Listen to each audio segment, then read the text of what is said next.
Hi guys, இந்த வீடியோவில் என்ன சொல்ல போகிறேன்னா, நானும் என்னோடய மகன், என்னோடய ஹஸ்பண்ட் நாங்கள் 3 பேர் பார்க் போனோம்.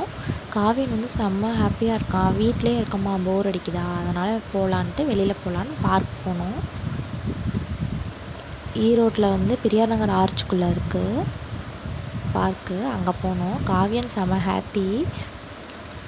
அவங்க அப்பாவோட இதுதான் ஃபஸ்ட் டைம் பார்க் வெளியில் வரான். இது வரைக்கும் அம்மாயி தாத்தாவோட தான் வந்தான்.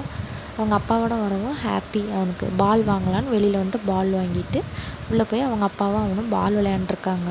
அதுவும் சுற்றி பச்சை பசேன்னு இருக்கா, நல்லாயிருக்கு. நல்லா பொம்மையெல்லாம் தண்ணி வருதா, தண்ணி ஊற்றுற மாதிரி வச்சுருக்காங்க. சிலையில் தண்ணி ஊற்றுற மாதிரி வச்சுருக்காங்க. அதெல்லாம் வேடிக்கை பார்த்துட்டு காவியனும் ஹாப்பி, நானும் ஹாப்பி. அவ்வளோதான், வீட்டுக்கு போகிறோம். வீடியோ பிடிச்சிருந்தா லைக் பண்ணுங்கள், ஷேர் பண்ணுங்கள், மறந்துடாமல் சப்ஸ்கிரைப் பண்ணுங்கள். பக்கத்தில் இருக்க பெல் ஐக்கானை கிளிக் பண்ணிக்கோங்க. அப்போ தான் நான் போடுற இன்ட்ரெஸ்டிங்கான வீடியோஸ் உங்களுக்கு நோட்டிஃபிகேஷன் வரும். பாய்.